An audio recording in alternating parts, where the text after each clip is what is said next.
Hey, this is Nikki G and welcome to Better Commander. Brothers War is on the horizon and I have a desperate need to meld. Hey, you know what's a lot of fun to say? Meld. The Brothers War has started spoilers and they came knocking with some bangers. They're bringing back Meld and we all had so much fun with Brazella that we're going to meld like mad. I'm about to break it down for you, but don't forget to like, subscribe, and polish the old power stones in the comments, my brothers. Alright, first up we got Mishra, claimed by Gixx. 2 black and a red for a legendary creature, Phyrexian Human Artificer. It's a 3/5. Whenever you attack, each opponent loses X life and you gain X life, where X is the number of attacking creatures. If Mishra, claimed by Gixx, and a creature named Phyrexian Dragon Engine are attacking, and you both own and control them, exile them, and meld them into Mishra, lost to Phyrexia. It enters the battlefield tapped and attacking. So this guy melds with his cute little pet bunny, Phyrexian Dragon Engine. It's 3 generic mana for an artifact creature, Phyrexian Dragon. It's a 2/2 with double strike. When it enters the battlefield from your graveyard, you may discard your hand. If you do, draw 3 cards. It has Unearth for 3 red. Now these two silly geese meld together into Mishra, lost to Phyrexia. Legendary artifact creature, Phyrexian Artificer. It's a 9/9.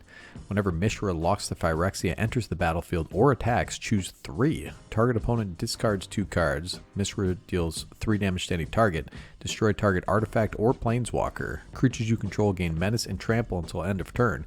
Creatures you don't control get -1/-1 until end of turn, or create 2 tapped Power Stone tokens.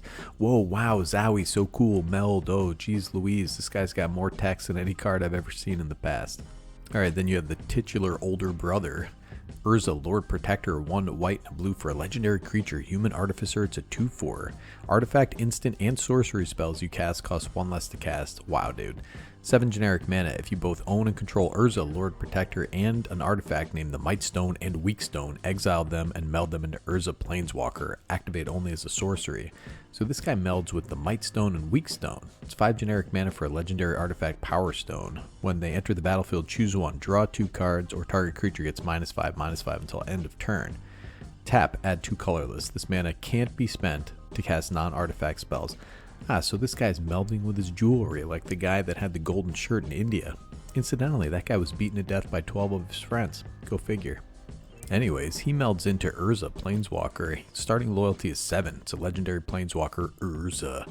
Once during each of your turns, you may activate an additional loyalty ability of Urza Planeswalker. You may activate the same ability twice.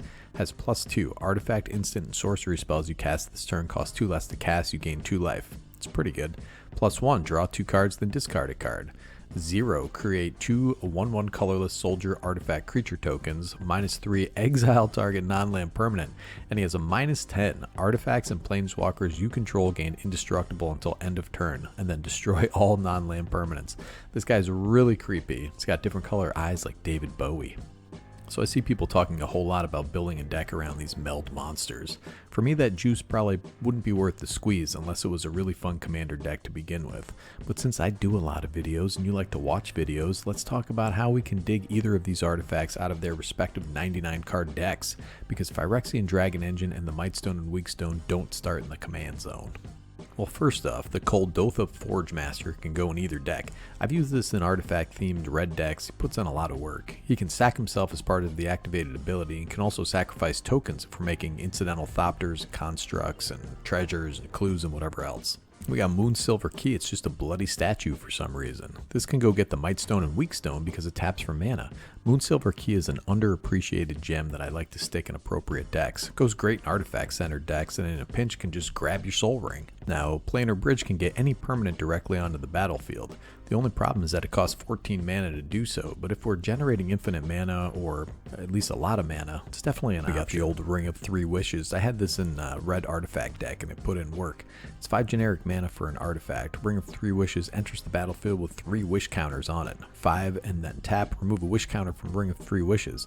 Search your library for a card and put that card into your hand, then shuffle your library. Doesn't matter that it only comes in with 3 wishes on it, because usually you only need 1 wish to win the game.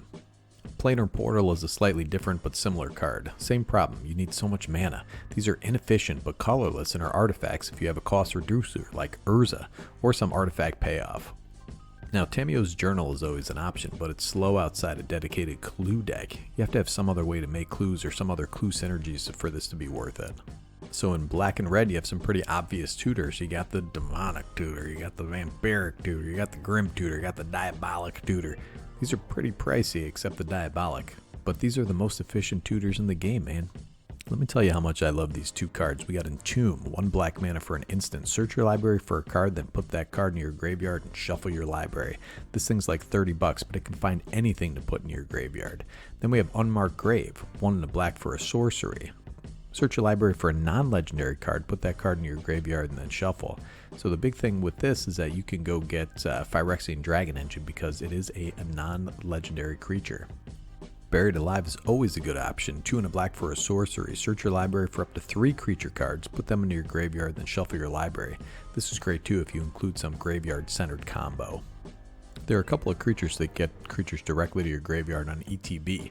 You got the Violent Tumor, 2 black for a 2/2. Creature Zombie Warlock with Death Touch. When it enters the battlefield, search your library for a card, put that card in your graveyard and shuffle. Very akin to Entomb in that you can get any card. Look at these 2 toolboxes. You got Gravebreaker Lamia, yeah. 4 in a black for an enchantment creature, Snake Lamia. It's a 4/4 with lifelink. When it enters the battlefield, search your library for a card, put it in your graveyard, and shuffle your library. Spells you cast from your graveyard cost 1 less to cast. So the cool thing about this is that you can get any card. Corpse Connoisseur, very similar, except when it enters the battlefield, you can search your library for a creature card. Put that card in your graveyard if you do shuffle your library. This also has Unearth for 3 in a black. We also have an underrated favorite of mine, Final Parting. Liliana is just strolling in a field, and this weird zombie dude is like, hey, come over here, bring your crows. I think it's actually her saying goodbye to her brother, Josu Vest, but from this POV, who knows? Just get whatever you need and stick it in the graveyard, or you can stick the engine in the graveyard, brother. And you got Auric Lore Mage. He can put a creature directly into the yard, and he looks very cool. He's got a cool hat, he's got cool black gloves, very emo, but also a bit slow on the battlefield. Burning Rune Demon. Sometimes I sing a little song about Burning Rune Demon when I'm in the shower. So this guy presents the opponents with an impossible conundrum. Give you the dragon engine, or put it into the graveyard, or give you whatever other fat monster you tutored up. Burning Rune Demon. Okay, so let's talk about Urza. How are we digging out those power stones? Well, white and blue have some really good options. The cream of the crop. Cream of the crop! This is probably Enlightened Tutor. 1 mana for this effect is so good. I have 2 of these cards and I struggle not to want this for all my white decks. Fabricate is also an excellent option to tutor up your old magical stones. It's 2 in a blue for a sorcery. Search your library for an artifact card, reveal it, and put it in your hand, then shuffle your library. I have no idea what's going on in this art, dude. It looks a little abstract to me. Get Arkham Daxon, this old fella. Sacrifice an artifact and get the stones, brother. You got Reshape. It's another excellent tutor. Sacrifice some stupid Power Stone token and get the hot jewels. And you got War of Invention. X blue for an instant has Improvise. Search your library for an artifact card with mana value X or less, put it onto the battlefield, then shuffle. Alright, so you tutored out the Power Stones, you melded. So now what? Well, that +2 on the Urza Planeswalker can be activated twice, which would reduce instant and sorceries and artifacts by 4 generic mana, which can lead to you dumping your hand in an artifact deck. And the next turn, you can hit that -10 to kill everything besides your own artifacts and permanents. Seems pretty good. But honestly, both of these commanders seem really fair. There are a lot of hoops you need to jump through to get these online, and that can dilute the central strategy of your deck. If the focus is just melding and see what happens, well, I'm sure you can make that happen. The real challenge with these creatures is centering a theme while leaning into the tutors you need to make melding happen. Urza's reducing the spell tutor cost anyway. Honestly, both the front sides of Urza and Mishra are more interesting to build into. Urza being a generic cost reducer in the command zone, very powerful, and Mishra leaning into Rakdos go wide and reanimator strategies. I don't know about you Toontown rejects, but I'm looking forward to the Brothers' War. The artifact menace, the pageantry, it seems like Godzilla kaijus, the giant low-tech magical robots, the oily Phyrexians. Sounds like a lot of fun. What about you dingalings? Are you ready for war? Are you burning your cards in the backyard as I write this? Let me know in the comments. Don't be a shy guy. Snicky G from Better Commander, signing off.